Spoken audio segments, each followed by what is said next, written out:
solo para comenzar la jornada y para darles la bienvenida. Voy a ser extremadamente corto, ustedes no vinieron a escucharme a mí, sino a las 4 exposiciones, así que vamos a ir rápido. Quiero agradecer al Departamento de Ciencias Básicas por la organización y por el espacio de difusión que nos ha brindado. Quiero agradecerle profundamente a Gabriel, que se puso la jornada al hombro junto con Juan Manuel Fernández. Todos los que estamos aquí creo que hemos escuchado de este tipo de investigaciones que están haciendo estas personas que han sido invitadas a la jornada. Sabemos que son investigaciones de punta hoy en día, digamos, estamos en la cresta de la ola respecto de la jornada del procesamiento del lenguaje natural. Así que para la Universidad Nacional de Luján, para la carrera de licenciatura en Sistemas de Información, es todo un orgullo que esta jornada, ser host de esta jornada, y me da muchísimo orgullo, disculpen el resto de los disertantes, que hoy uno de los expositores sea Esteban. Esteban es egresado de nuestra casa, y la verdad que para mí es un orgullo adicional, además, en este momento. Así que, nada, quiero agradecerles a todos por su tiempo y por estar aquí.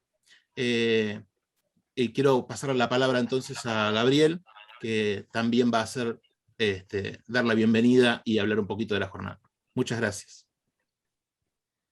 Gracias, Walter. Bueno, yo me sumo, por supuesto, al agradecimiento a los 5 disertantes, quienes con muy buena predisposición aceptaron participar de esta jornada. Les queremos agradecer también a la gran cantidad de participantes que se han inscrito de muchos países de Latinoamérica y un par desde Europa. El tema de procesamiento del lenguaje natural evidentemente resulta atractivo porque en estos momentos estamos viendo un montón de aplicaciones que forman parte de nuestra vida diaria y que en la mayoría de los casos probablemente todos nosotros sepamos que hay alguna cuestión relacionada con la comprensión del lenguaje natural ahí adentro, pero desde cuando le pedimos algo a nuestro móvil, a un asistente personal, o usamos un traductor en línea, o buscamos contenido en la web, tenemos un montón de técnicas detrás que hacen de que los resultados sean cada vez más buenos, digamos, más eficientes, más eficaces. Y si bien no es una disciplina nueva, el procesamiento del lenguaje natural en la ciencia de la computación no es nuevo, en los últimos años algunos avances como representaciones densas de palabras, los mecanismos que se llaman de atención, las redes neuronales, como que le dieron una vuelta de tuerca que lleva a muchas mejoras, principalmente en la eficacia, en muchas aplicaciones, 4 de las cuales nos van a mostrar hoy los disertantes. Y más allá de estos temas de eficacia, después les vamos a preguntar sobre algunos temas de eficiencia también que son interesantes. Así que sin más preámbulo, la presentación número 1 va a estar a cargo de Leandro Buñón. Se llama Redes Neuronales para interpretar artículos científicos en bioinformática. Y brevemente, Leandro es bioingeniero por la Universidad Nacional de Entre Ríos y doctor en Ingeniería por la Universidad Nacional del Litoral. Es investigador asistente de CONICET en el Instituto de Investigaciones en Señales, Sistemas e Inteligencia Computacional en Santa Fe. Es docente en procesamiento de imágenes en la Universidad Nacional del Litoral y ha dictado cursos en ciencia de datos y aprendizaje automático. Le interesan temas como redes neuronales, bioinformática y procesamiento de imágenes. Así que bienvenido, Leandro. Adelante con tu presentación. Bien. Gracias, Gabriel. ¿Ahí se ve la pantalla por las dudas? Sí, perfecto. Bueno, antes que nada, bueno, quiero aprovechar también a agradecer a los que hicieron posible este espacio. Me parece que está muy bueno tener esos lugares para charlar de lo que nos gusta hacer. Y bueno, en particular a Gabriel que me extendió la invitación. Y bueno, yo un poco he hecho la presentación, yo soy investigador del CINC, que es un instituto que es de doble dependencia de la Universidad Nacional del Litoral y de CONICET en Santa Fe. Esta es la vista que tenemos desde el edificio, al menos que teníamos, esperemos estar volviendo pronto. Es una reserva natural muy linda.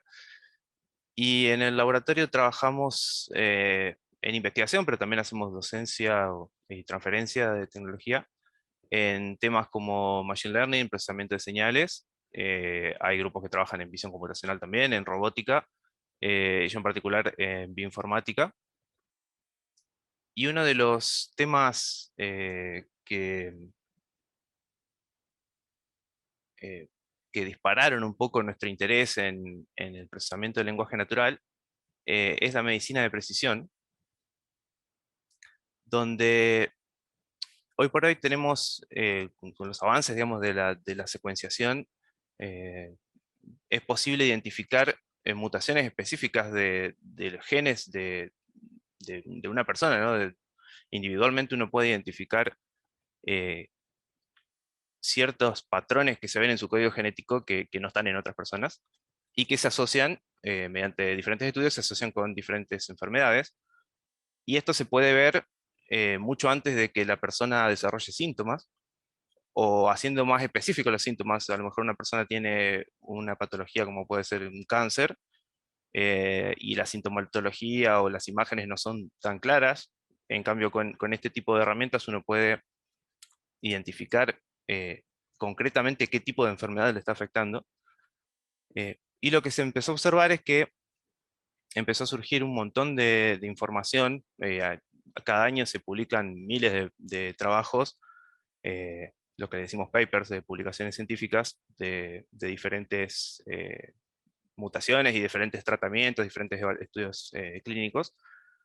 Pero piensen que también hay todo un aluvión de información en conferencias médicas o en registros de estudios clínicos, que no son exactamente papers. Em, y este tipo de textos también ha llevado eh, el estudio tradicional, digamos, del lenguaje, se ha ido especificando en este tipo de problemas.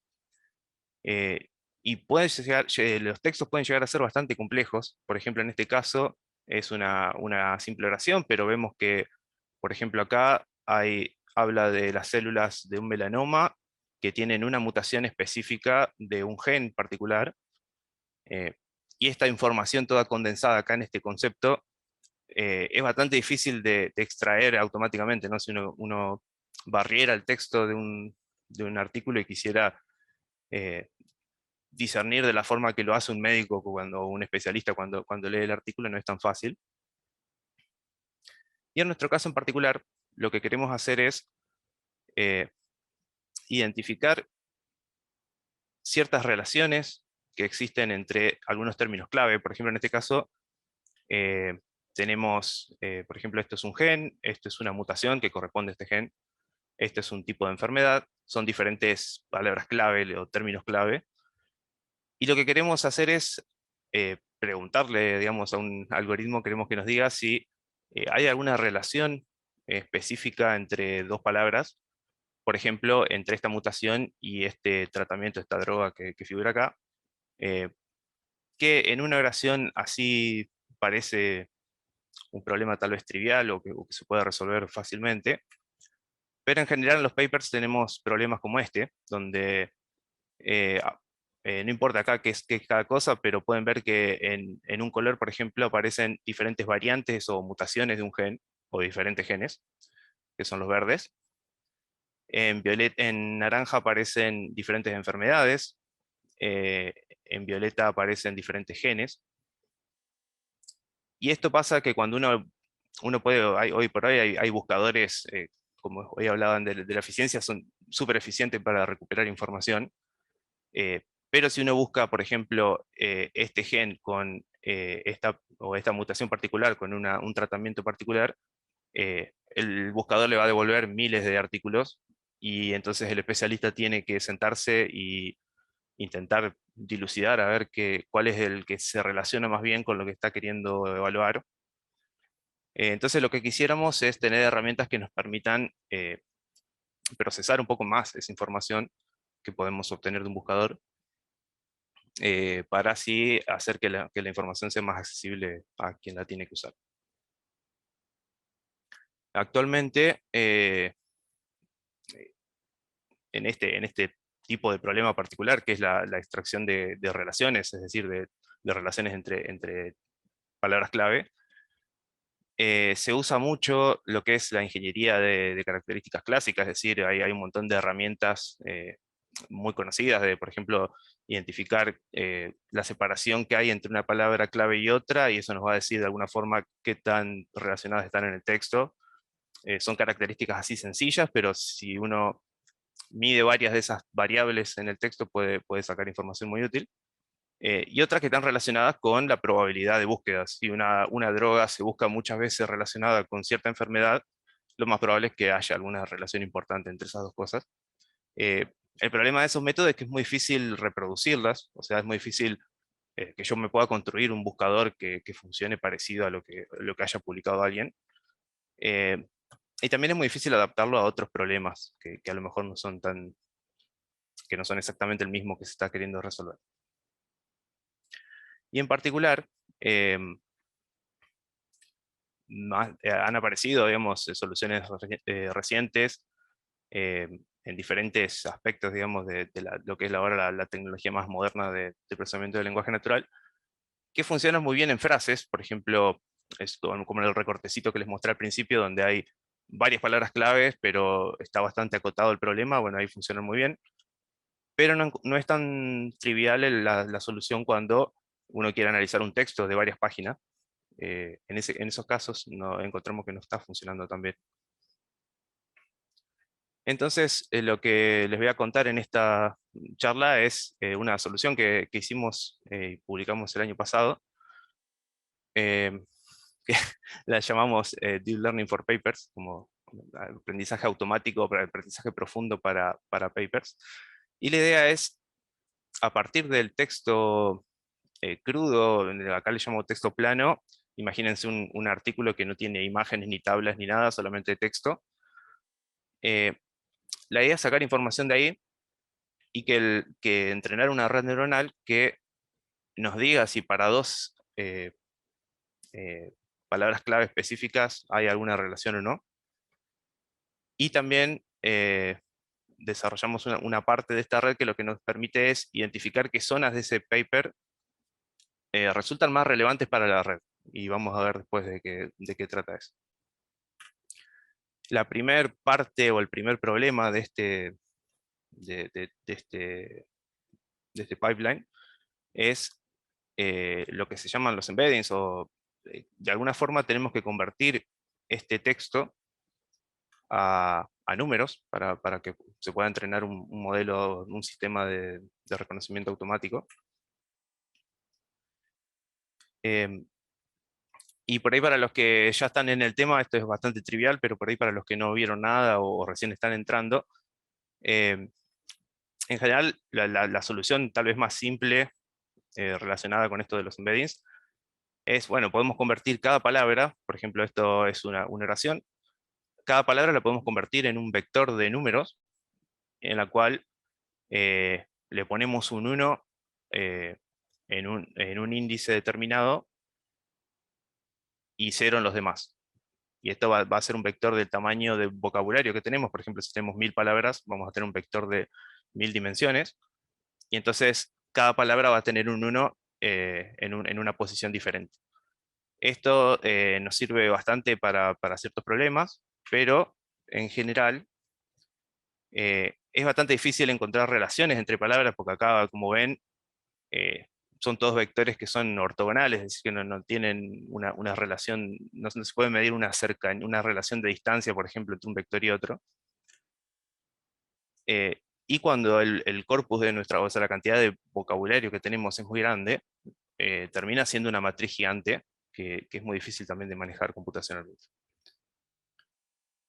Entonces, a partir de esto surgieron diferentes técnicas para convertir de una forma más inteligente las palabras a números.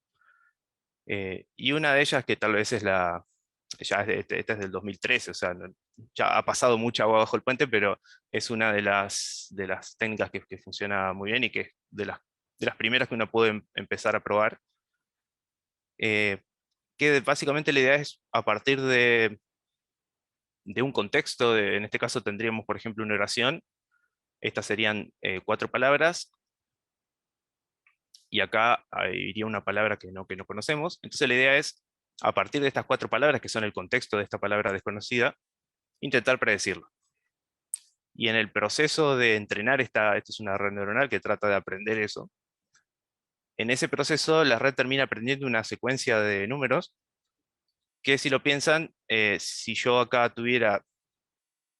reemplazara esta palabra por palabras que son parecidas en el sentido, en la semántica, o sea, que son parecidas en el significado, eh, lo más probable es que este valor fuera parecido, ¿no? Entonces la idea es que termine aprendiendo una representación numérica que nos dice bastante sobre qué tan parecidas son en significado las palabras, respecto a la distancia, ¿no?, de estos vectores que termina aprendiendo.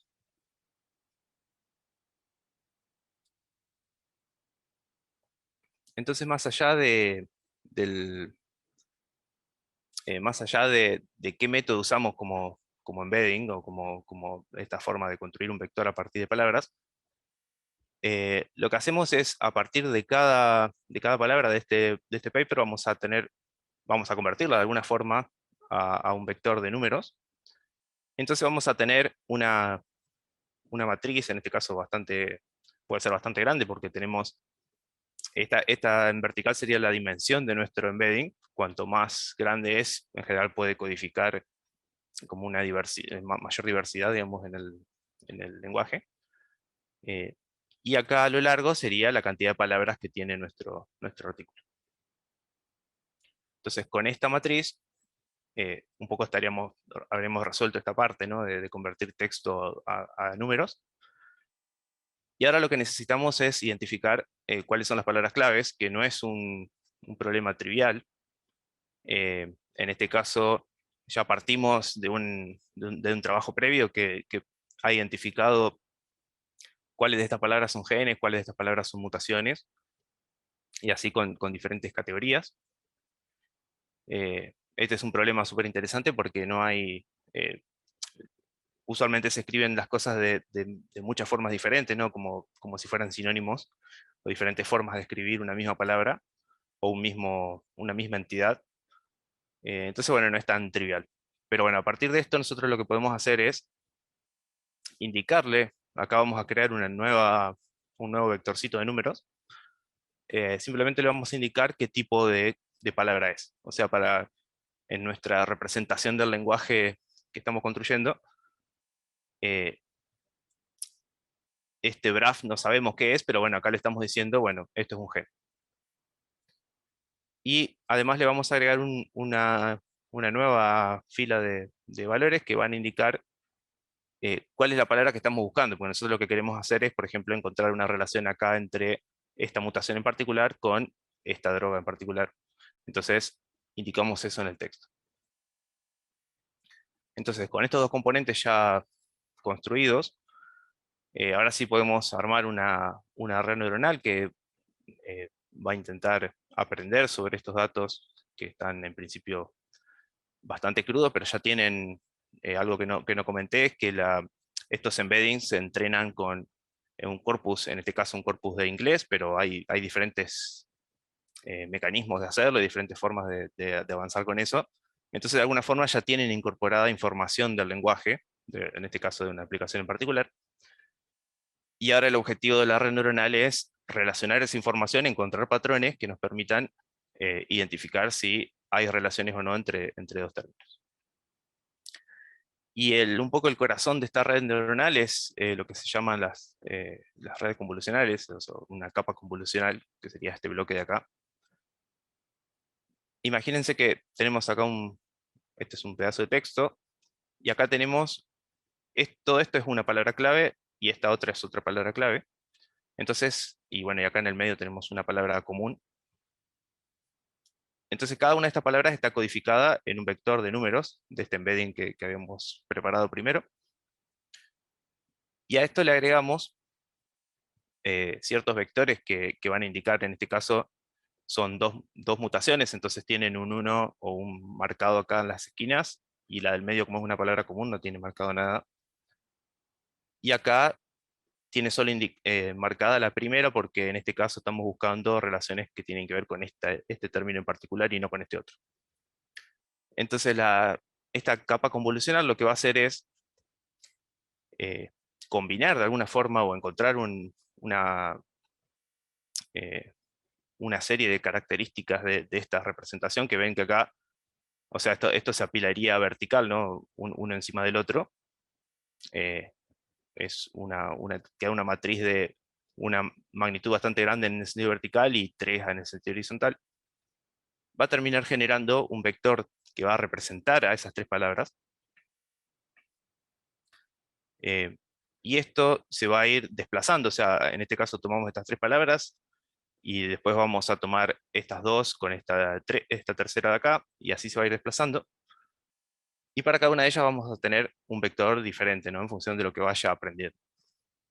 El objetivo para los que no vieron redes neuronales es que al principio obviamente estos números van a ser bastante aleatorios, ¿no? Se van a generar cosas raras. Pero bueno, después la red va a ir aprendiendo a distinguir cuáles son los patrones que más significado tienen, ¿no? Y la idea de esto es que a medida que vamos agregando capas convolucionales, cada capa acá se va a repetir el mismo proceso, pero vean que acá, por un lado, los vectores son más chicos. La idea es que como que la información se va condensando de alguna forma, van encontrando patrones cada vez más significativos al problema que queremos resolver. Y por otro lado, la red va viendo más, porque acá vean que este vector corresponde a estas 3 palabras, y este otro corresponde a estas 2 y esta tercera. Entonces, englobando estos 3 vectores, vamos a estar viendo ya 5 palabras en vez de 3. Y de esa forma, a medida que agregamos capas a nuestra red convolucional, la red va a ir viendo como un pantallazo más amplio del texto, y la esperanza es que aprenda a encontrar relaciones que no están tan cerquita, ¿no? Que no hay una relación tipo, este gen tiene que ver positivamente, por ejemplo, con esta droga, o funcionó el tratamiento de esta droga, sino que a lo mejor tenemos una parte de relaciones en un párrafo, y a lo mejor al final de una sección dice que el tratamiento fue efectivo o algo así. Bueno, la idea es que la red de alguna forma termine aprendiendo ese tipo de cosas.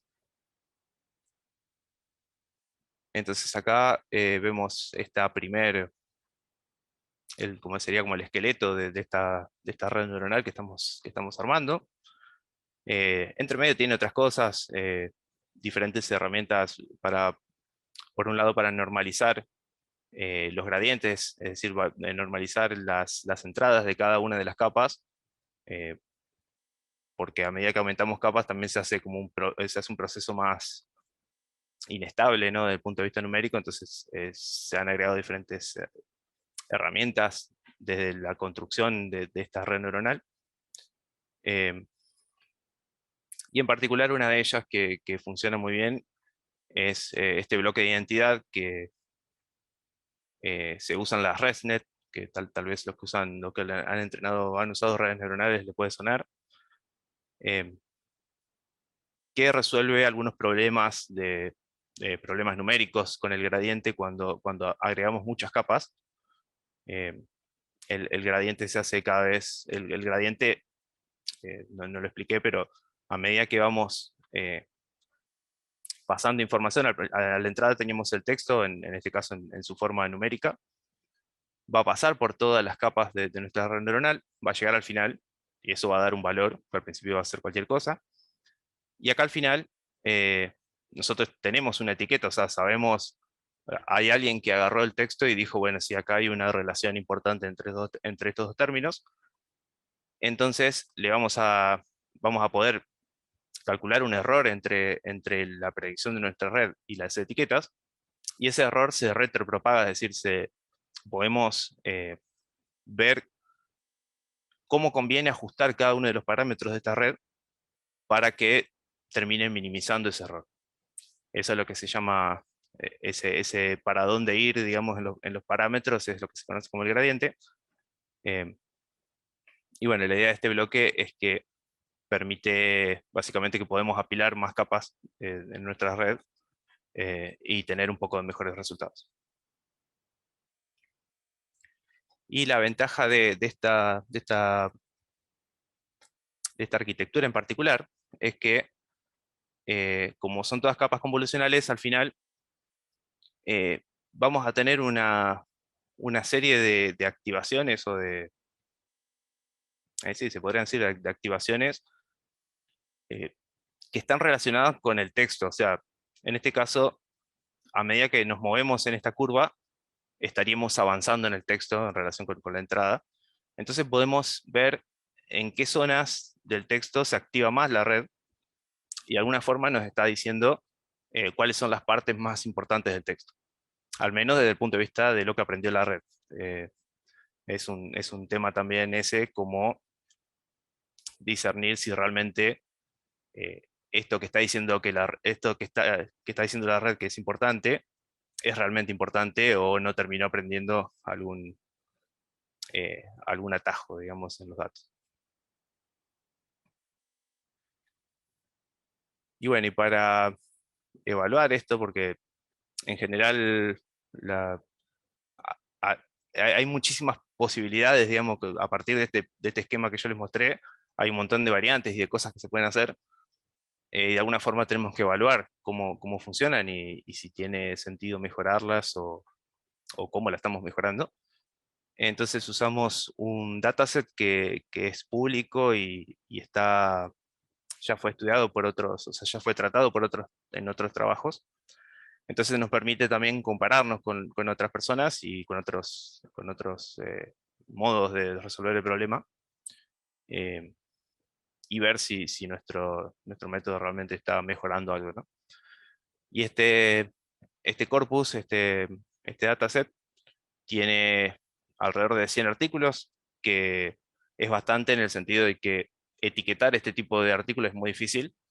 Yo, por ejemplo, si me pongo a leerlo, sin ser especialista, si bien soy bioingeniero, pero no soy especialista en este tipo de técnicas que están más relacionadas con la medicina, digamos, eh, es muy difícil realmente darse cuenta cuál sería la etiqueta en una búsqueda particular, o las relaciones que hay entre dos términos en particular. Entonces, bueno, tener estas anotaciones es fundamental y bueno, seguramente en las otras charlas van a ver diferentes aplicaciones donde muchas veces lo más difícil es conseguir datos que estén bien etiquetados o etiquetarlos. Entonces, lo que vamos a tener es un montón de artículos donde ya sabemos las posiciones en este caso de las mutaciones y las drogas que queremos estudiar.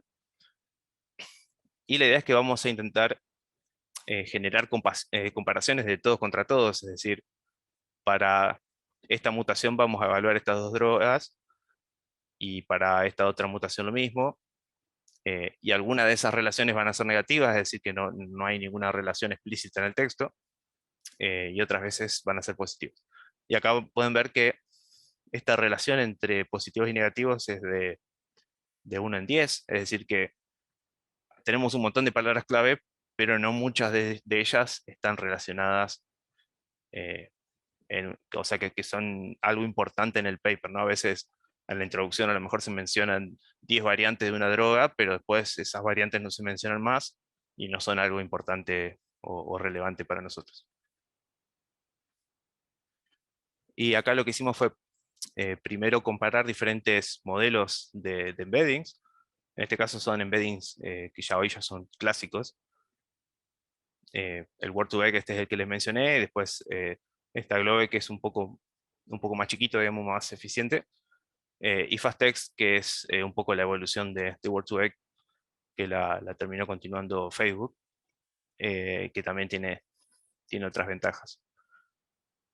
Y en este caso, medimos la sensibilidad y la precisión, o sea, cuál es nos interesa mucho la precisión que nos dice eh, cuál es la tasa de los positivos que da la red, o sea, de los casos que la red dice, bueno, estos parecen que son paper importantes, ¿cuántos de esos realmente son importantes?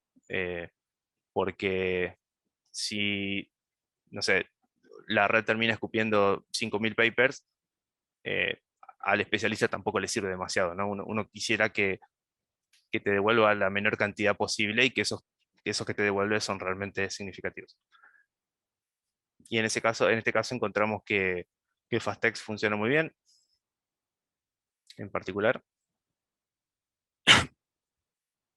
Y bueno, después ya con ese parámetro fijo, digamos, hicimos la comparación con otros papers, otros métodos que usan por ahí cosas más sofisticadas de esto que les comentaba de ingeniería, digamos, de los motores de búsqueda para seleccionar información. eh, y encontramos que con este enfoque que es solamente basado en análisis de texto, tenemos muy buenos resultados, sobre todo acá en la búsqueda de relaciones entre mutación y droga. Y acá no hay tanta diferencia porque entre mutación y gen, eh, ya me voy un poco por las ramas, pero eh, en general una mutación corresponde a un gen en particular y no hay dos, o sea, no hay una mutación que corresponda a dos genes. Entonces, buscar relaciones entre mutación y genes como algo trivial, entre comillas. En cambio, buscar relaciones importantes entre mutaciones y drogas no lo es tanto. Em,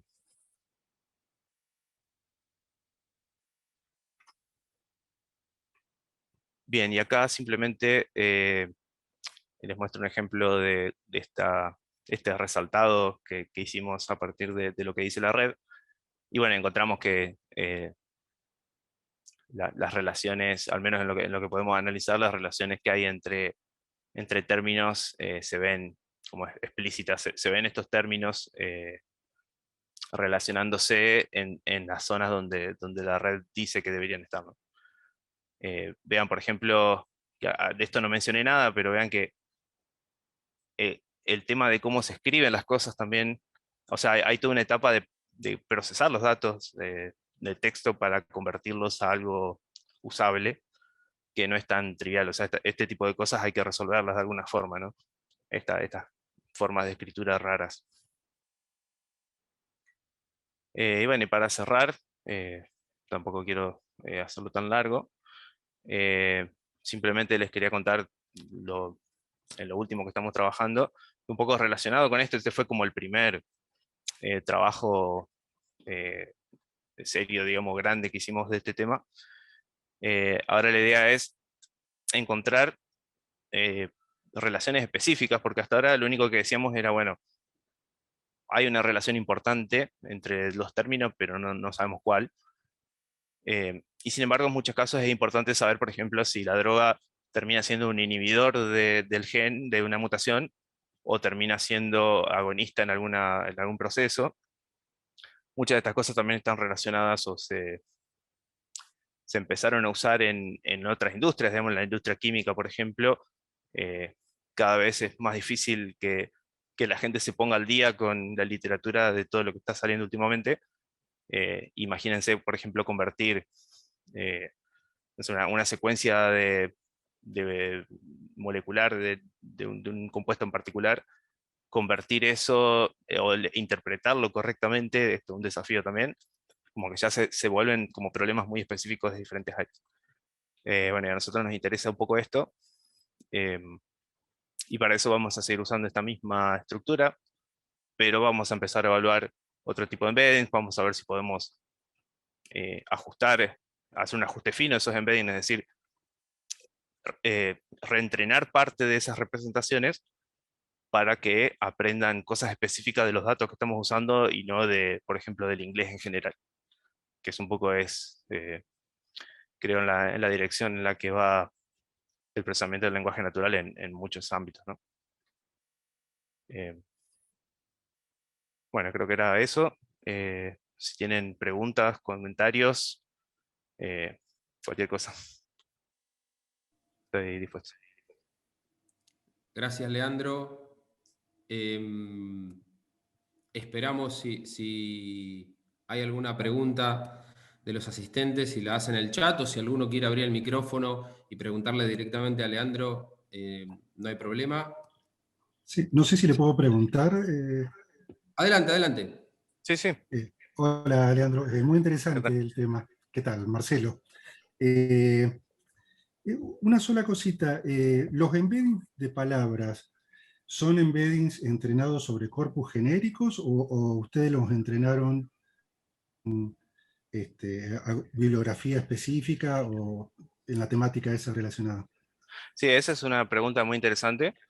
Lo primero que empezamos a probar es que el Word2Vec que les mostré y el FastText también están entrenados sobre un corpus que está en inglés en general. O sea, es un poco recopilado de internet en general. Hicieron como un crawler que va juntando datos de diferentes lugares y armar el corpus con eso. Y ahora estamos trabajando con dos embeddings que son diferentes, que están basados también en redes neuronales, pero de otras arquitecturas. Uno, los transformers, que creo que los mencionó Gabriel, y otros que están basados en redes recurrentes. Pero esos dos están entrenados con datos que vienen directamente de PubMed, que es como una especie de buscador de bibliografía médica en particular. Y ahí se nota la diferencia cuando uno trabaja.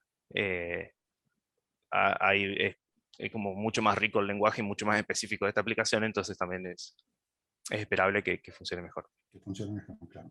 Sí, respecto a eso que vos decías, una cosa que me surgía era si por qué se habían centrado por ahí en convolucionales. Digo que también habría otras alternativas como las LSTM, bidireccionales o no. No me queda tan claro que los transformers, no sé cuánto nivel, cuánto problema tienen acá el tema de la polisemia. O sea, por ahí los transformers tiene bastante sentido cuando una misma palabra significa distintas cosas en distintos Mm. contextos. No sé si acá eso tiene sentido o no, no pareciera, digamos. No, probablemente no. De hecho, hay casos donde vos los podrías resolver hasta por un problema más simple, de decir, bueno, buscar la palabra inhibidor o inhibe Ajá. entre dos palabras clave y ya está, Ujú. digamos, se resuelve con un algoritmo. No, no hace falta ni siquiera redes neuronales, en algunos Claro, casos claro. sí. Ujú. Sí, otro problema que encontramos con los transformers es que, o al menos con BERT en particular, es que eh, es muy difícil sacarlo de o sea, para resolver problemas tipo pregunta y respuesta funcionan muy bien, pero no encontramos que funcione tan bien cuando tenemos así textos tan grandes. Probablemente es una cuestión que hay que seguir explorando. Em, y en cuanto a las LSTM, se usan mucho también. De hecho, eh, está relacionado con la bioinformática, pero no con este tema en particular. Eh, se ha intentado también encontrar relaciones por ejemplo, en el código genético, que de alguna forma es también una especie de lenguaje, ¿no? Un lenguaje Ujú. biológico. Y en esos casos, hacer embedding con LSTM funciona muy bien. Por ejemplo, para representar Ujú. proteínas y estudiar a ver qué características tienen en común diferentes proteínas, y eso está relacionado con sus funciones biológicas. Como que hay un montón de cosas que se fueron desprendiendo del Sí, sí, procesamiento del sí. lenguaje natural que es fantástico, la verdad. Claro. Bueno, muchas gracias, Leandro. De nada. Leandro, te leo una pregunta Dale. que pusieron en el chat. Dice Julio, muy buena la presentación. ¿Se probó con otros algoritmos supervisados? No sé exactamente a qué se refiere. Puede ser relacionado con la red. Probamos diferentes arquitecturas relacionadas con redes con redes convolucionales. Eh, en algún momento, unos chicos que ahora se están recibiendo, estuvieron trabajando con transformers, pero no funcionaron mejor. Pero sí hay muchos métodos más simples aún que se pueden. O sea, la ventaja de las redes neuronales profundas es que uno no tiene que pensar tanto en construir características específicas para un problema, para entrenar esos modelos. Ahora, si ya uno ya tiene el embedding, por ejemplo, uno ya tiene el Word2Vec, bueno, uno podría tal vez usar una SVM o un Random Forest o cualquier método más clásico, digamos, de Machine Learning, y probablemente funcione bien. Excelente.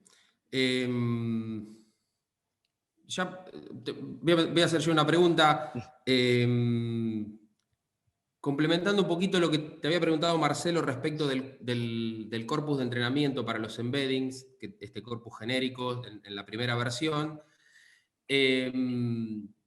Embeddings, ¿de qué dimensión están generando? 300 es un número que habitualmente se usa, Sí. pero bueno, puede ser. La pregunta es si ese parámetro puede o no para este problema influir. Sí, en el caso de los clásicos son todos de 300 en general, salvo el Globe que es de 100. El caso de Flare, por ejemplo, que es uno que está basado que está entrenado también con textos médicos, la dimensión es de 2000, y ahí ya viene otro problema que es, para esta arquitectura en particular que planteamos nosotros, ya se vuelve bastante pesado, digamos, de levantar todo eso en memoria.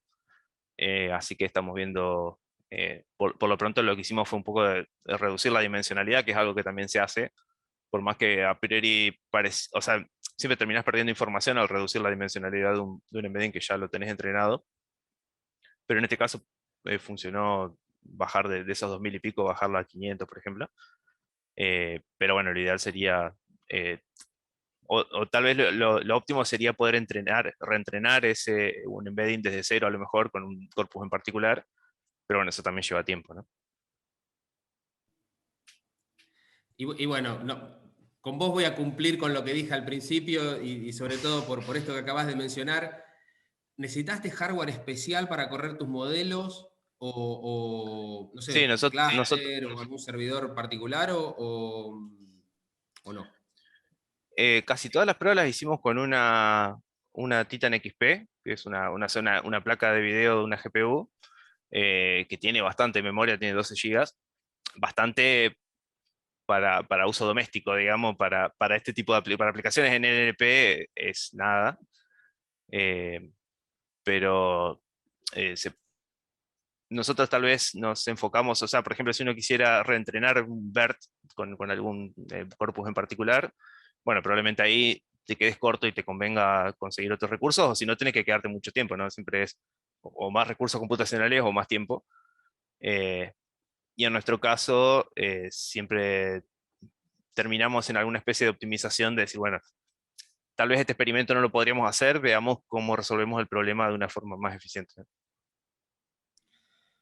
Pero en hay general otra sí, pregunta. con esa GPU se puede hacer muchas cosas. Y de hecho, bueno, hay, por ejemplo, las notebooks de Google que tienen ese hardware disponible al menos por un tiempo, no es, uno se limita creo que a 12 horas de trabajo continuo, digamos, pero se pueden hacer muchas cosas ahí. Y tenemos otra pregunta de Hernán. Dice, ¿cuál es la relación que tienen estos algoritmos con la complejidad computacional? Bueno, un poco relacionado con lo que estabas comentando, ¿no? Sí, sí, la complejidad no la tengo, pero sí, en general cuanto más grande es el embedding y más complejo es estos métodos por ejemplo, los transformers son muy intensivos computacionalmente, porque buscan relaciones de todos contra todos en una ventana de datos, digamos. Las redes convolucionales con GPU no son tan costosas en comparación. Leandro, te hago Muy una bien. pregunta un poco más básica por ahí. Cuando miden la eficiencia del algoritmo, que vos Ujú. comentabas recién que digamos, una de las cosas que mirás es que el resultado que te tira, digamos, contenga no muchas cantidades de papers y que sean relevantes esos papers que te tira.